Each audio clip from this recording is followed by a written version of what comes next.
शहद की मक्खियां शहद कैसे बनाती हैं, आइए देखते हैं। सबसे पहले एक शहद की मक्खी अपने छत्ते से निकलती है उन फूलों को ढूंढने के लिए जिनमें नेक्टर भरा हो यानी रस हो। एक शहद की मक्खी 2 किलोमीटर दूर से अपने पावरफुल एंटीना के जरिए उन फूलों का पता लगा लेती है जिनमें रस होता है। इसके बाद वो फूल के पास पहुंचकर अपनी पतली सी चोंच से, जिसको प्रोप्सिस कहा जाता है, फूल से रस को चूसती है जो उसके पेट में हनी स्टमक में स्टोर हो जाता है। ऐसा ये इसलिए करती है कि अगर काम के दौरान उसको भूख लग जाए तो ये अपने हनी स्टमक से वॉल को खोल देती है जो इसके पेट में चला जाता है और उसका पेट भर जाता है और ये दोबारा काम करने लगती है। जब ये रस को जमा कर लेती है तो ये छत्ते की तरफ जाती हैं जहां पर यंग बीज इनका इंतजार कर रही होती हैं। ये बीज जाकर अपने हनी स्टमक से वो रस निकालकर उन बीज के मुंह में डाल देती हैं जहां पर वो अगले आधे घंटे तक रहता है। इनका काम होता है इसके अंदर एक खास किस्म के एंजाइम को ऐड करके इसकी एक शुगर को 2 शुगर में कन्वर्ट करना, जिनमें से एक का नाम होता है ब्लड शुगर और दूसरी का नाम होता है फ्रूट शुगर। इसके बाद हनी बीज ये फूलों का रस एक दूसरे के मुंह में डालती रहती है ताकि इसकी नमी बिल्कुल थोड़ी सी रह जाए। जब रस में नमी का लेवल 70% से अराउंड 20% तक आ जाता है तो ये इस रस को अपने मुंह से निकालकर हेक्सागोनल हनी कॉम्ब में फिल कर देती है। अगला स्टेप होता है शहद को पकाना।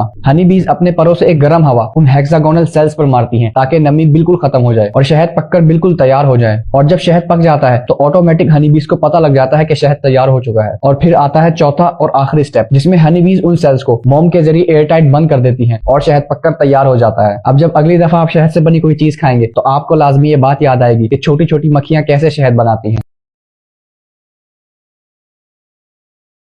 ये है मेगालोडॉन शार्क्स, जिनका नाम सुनकर आज भी समंदर की बड़ी बड़ी मछलियां कांप जाती हैं। जी हाँ, मैं बात कर रहा हूँ ओटोडस मेगालोडॉन की, जिसको आप सब आमतौर पर मेगालोडॉन के नाम से जानते हैं। इसका नाम मेगालोडॉन ग्रीक जबान का एक लफ्ज है जिसका मतलब होता है बड़े दांत वाला। ये नाम इसको इसलिए दिया गया है क्योंकि एक एवरेज मेगालोडॉन के दांत का साइज होता है 7.1 इंचेस, यानी कि ऑलमोस्ट एक इंसानी हाथ जितना। और इसके मुंह में ऐसे टोटल 276 दांत होते हैं और इन दांतों से ये जो फोर्स लगाती है वो होती है ऑलमोस्ट 1,08,000 न्यूटन, जो कि मॉडर्न ग्रेट व्हाइट शार्क से भी 11 गुना ज्यादा है। और अगर इसके पूरे जबड़े की बात की जाए तो वो खुलने पर हो जाता है ऑलमोस्ट 6 फुट का, यानी एक इंसान आराम से उसके अंदर खड़ा हो सकता है। अब सवाल ये पैदा होता है कि नेचर ने इतने सारे खतरनाक हथियार एक ही मछली को क्यों दे दिए? तो इसका जवाब है इसका हैबिटेट। ये समंदर के जिस इलाके में रहा करती थी वहां पर इसको अपने से बड़े बड़े शिकारियों से लड़ना पड़ता था, जैसे कि उस वक्त की ग्रेट व्हाइट शार्क्स, डॉल्फिन्स और स्पर्म वेल्स वगैरह, जो कि साइज में मेगालोडॉन से काफी बड़ी हुआ करती थी, लेकिन वो मेगालोडॉन से सिर्फ बड़ी ही होती थी, ना कि अग्रेसिव। जबकि अगर मेगालोडॉन के साइज की बात की जाए तो एक मैग का एवरेज साइज होता था ऑलमोस्ट 50 फुट और इसका वेट हुआ करता था 50 टन, यानी कि ऑलमोस्ट 45,000 किलो। लेकिन आज तक की जो सबसे बड़ी मैग के फॉसिल्स मिले हैं उनसे पता चलता है कि मैग शार्क्स 80 फुट लंबी और 45,000 किलो तक की भी हो सकती हैं। लास्ट में आपको बता दूं कि दुनिया में अब मेगालोडॉन्स नहीं पाई जाती। ये तकरीबन 2 करोड़ साल पहले ही दुनिया से खत्म हो चुकी थी।